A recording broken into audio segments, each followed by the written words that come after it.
Just when you thought it was safe to go back online, I'm here with another matchup 65 million years in the making, and it features two of the all-time baddest beasts of the big screen. And although Jaws can't get credit for most beaches being closed right now, that shark certainly ruined many a holiday weekend. Him and his glorious fin will be going up against the gaggle of species we thought were extinct until Dr. John Hammond and Mr. DNA teamed up to give us dinosaurs. Jurassic Park is taking on Jaws to see which summer monster spectacular reigns supreme. Here's how we'll determine a winner. Round 1, box office. Round 2, Tomatometer and audience score. Round 3, characters. And then we'll do a wild card round, after which you, the viewer, will have the last word. The winner gets to roam in peace heretofore, the loser has to go for a ride on Ben Gardner's boat. You're ready, I'm excited, and Steven Spielberg probably feels like the mom at the end of The Good Son, right about now. Remember that? She's got the two kids, she can only save one. Comedy. Anyway, let's get it on. You're gonna need a bigger boat. Hold on to your butts. Round 1, box office. I love a good box office brawl, and this one is an all-timer. We're talking about two films who anyone who was lucky enough to see in theaters remembers where they were when it happened. I was 12 years old when my chubby but sneaky athletic body warbled into the theater 5 times in the summer of 1993 to see the spectacle that was Jurassic Park. One of those times, I was with my Uncle Paul, who reminded me of a similar feeling he had in 1975 when he saw Jaws. The biography of a plucky underdog shark named Bruce, just looking to feed his family, became the granddaddy of them all, the original summer blockbuster. And even though production was fraught with delays and the film went wildly over budget and there were no A-list stars in the movie, once Jaws hit theaters, audiences ran out of the water and into the cinemas. All told, the film grossed and adjusted for inflation $1.2 billion domestically and $2.1 billion worldwide. And it became the first movie here in the States to cross the magical $100 million mark. Now, part of this was due to a revolutionary ad campaign that featured network ads, the stars doing all the talk shows, and even a run at the Cannes Film Festival to build up word of mouth. It will attack and devour anything. Not only did that strategy work, it became the playbook that studios still use in 2020 to garner buzz for their summer tentpole releases. One of the most notable blockbusters in the 45 years since Jaws came out has been Jurassic Park, which is how my brother pronounced it when it came out, and we will never let him forget it. Now, movies worked a little bit differently once we got into the modern world of the 1990s. We had newspapers and talk shows and news reports of this movie that Steven Spielberg was working on that featured dinosaurs months before it came out. And once those prehistoric creatures were unleashed on audiences, it was a cinematic event you had to see multiple times. Welcome to Jurassic Park. Jurassic Park would gross an adjusted $859 million here in the States and $2.2 billion worldwide. And thanks to its realistic-looking creatures and having the same director, audiences noted that it shared DNA with Jaws. For funsies, Jaws had 3 sequels, and so far we have 4 sequels to Jurassic Park, with another one on the way. Ah, Dino Baby Shower, yay! 3 of the Jurassic Park sequels have crossed the $1 billion mark at the worldwide box office, and while the Jaws sequels did make a pretty penny, they never made it back across that line. But we'll get more in depth with the sequels later in the show. Was that foreshadowing? Or did I show the shark too soon? I showed the shark too soon. Damn it. Look, if we're comparing the original Jurassic Park to the original Jaws, it's a close match, but only one film invented the term blockbuster. Back in 1975, Jaws was accused of saturation booking because it had the gall to be run in 409 movie theaters its opening weekend. By the time we got to 1993, Jurassic Park premiered on over 2,500 screens, and now big films regularly open on over 4,000 screens. The movie that brought dinosaurs back from extinction was engineered from the start to be a summer tentpole extravaganza, and it did not disappoint.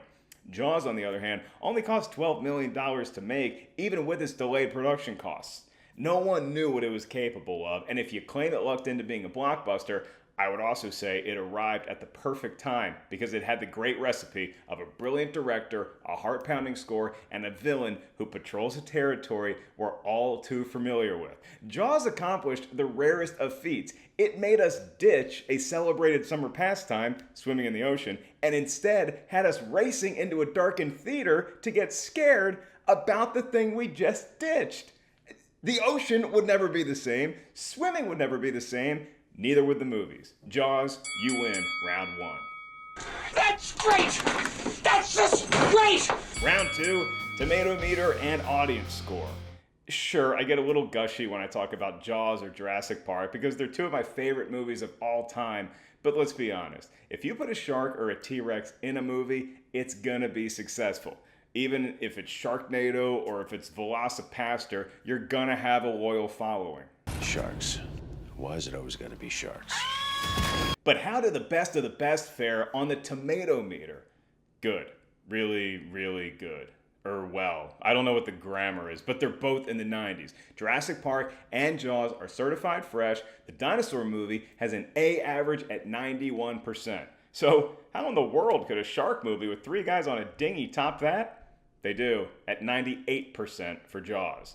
So it seems like an easy win for the great fish, right?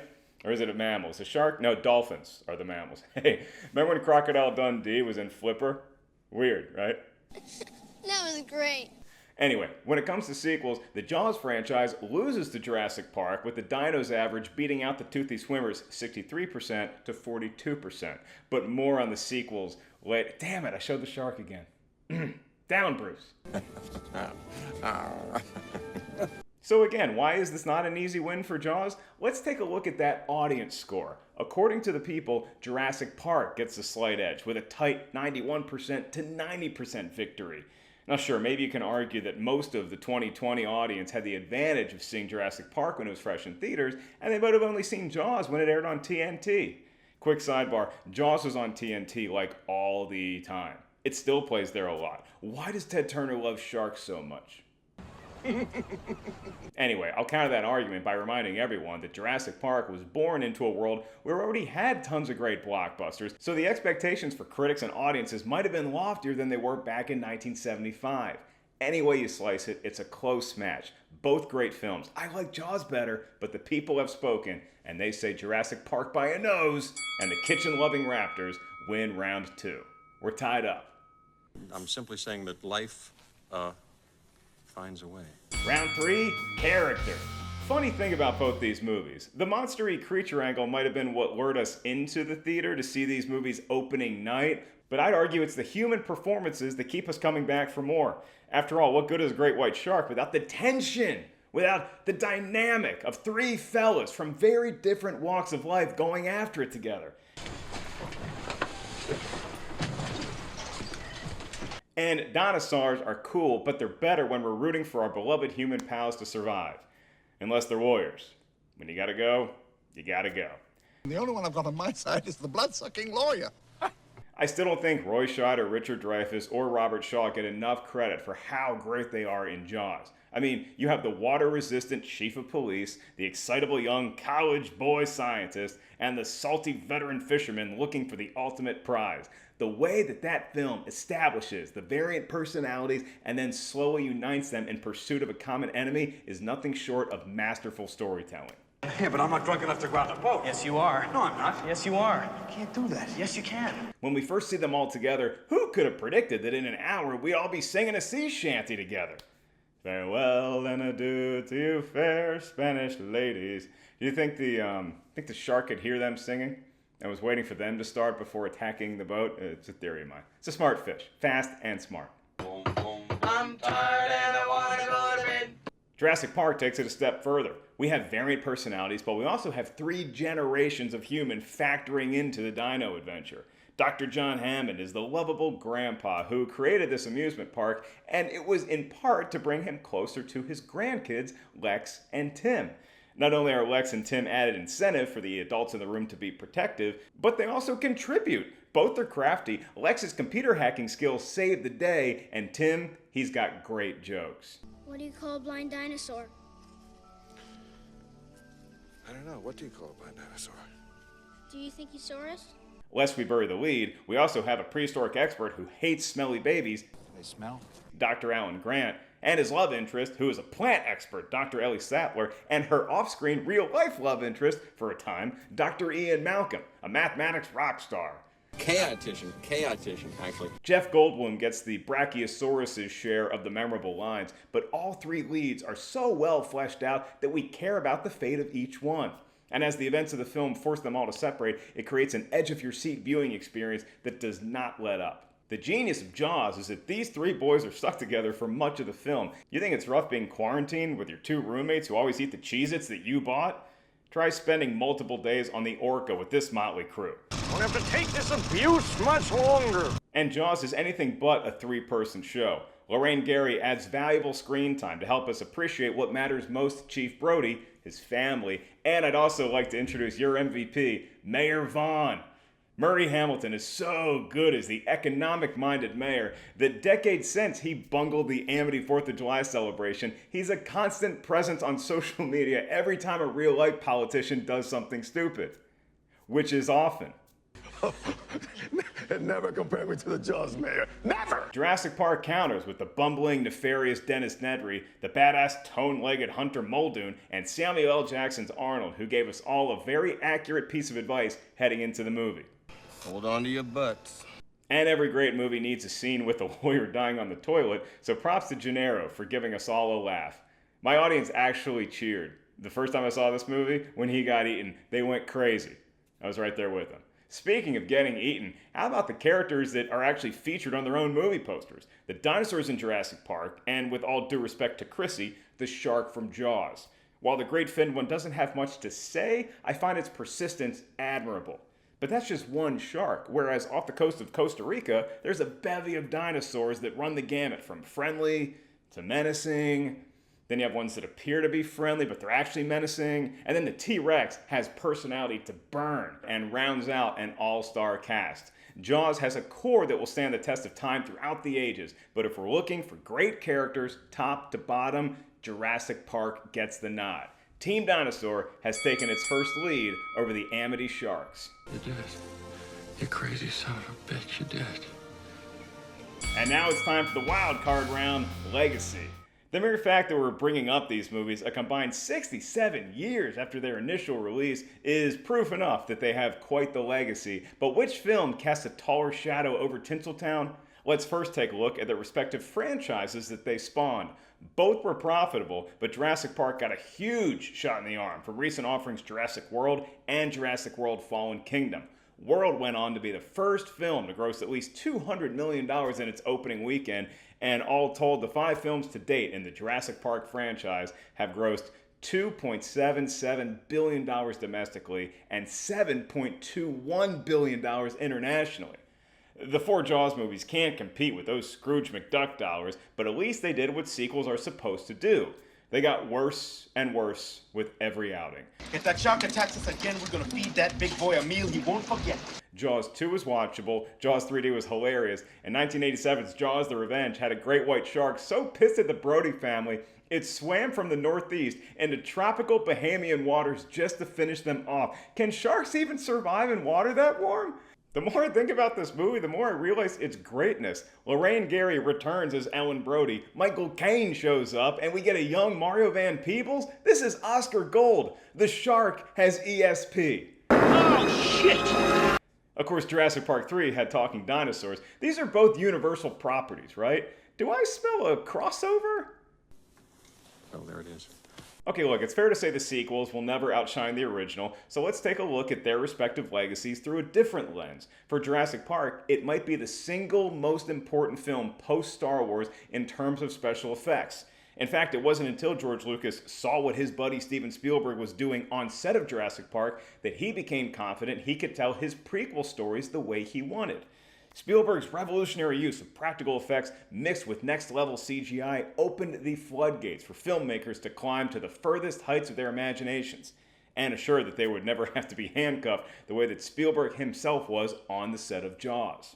That movie serves as something of a counterpunch to Jurassic Park. Sometimes a filmmaker will have to adapt to seemingly unfavorable conditions and find clever workarounds. Initially, the shark was to be shown on screen much more. However, in retrospect, wouldn't that have dulled the impact every time we do see it in the final cut? Unfortunately, Jaws also has a darker legacy. It vilified great white sharks and made them a prime target for poachers looking for a prize trophy. Even the author of the novel, Peter Benchley, later regretted his work due to the massive harm it had on the shark community.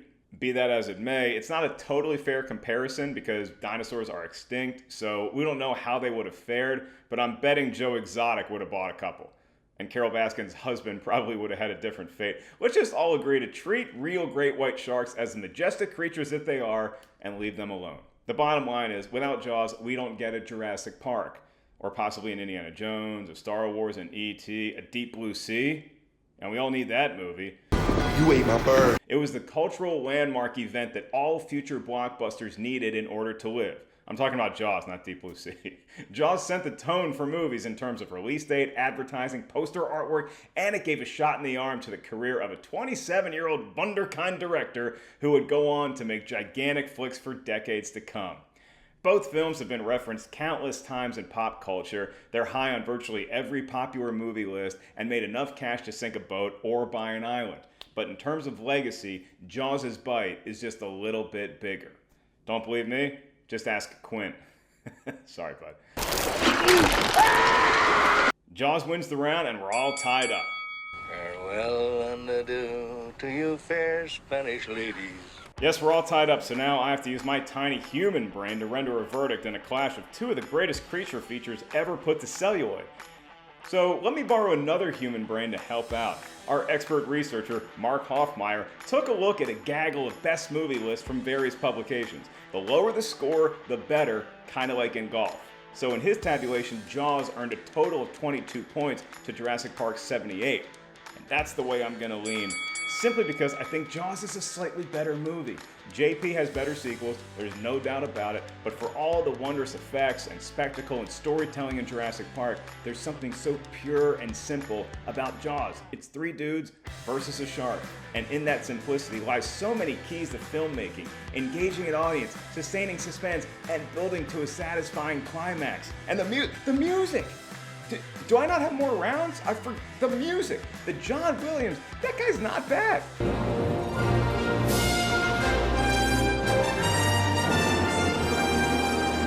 The Jurassic Park score is an endlessly familiar nod to the wonderment of when the world was new.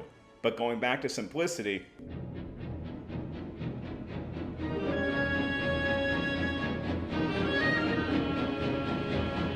all he needed was just those two notes to capture the essence of Jaws. And it's those two notes that every single one of us thinks of every time we think it's safe to go in the water. The ocean, the pool, the bathtub, Jaws, and the music is right there with us.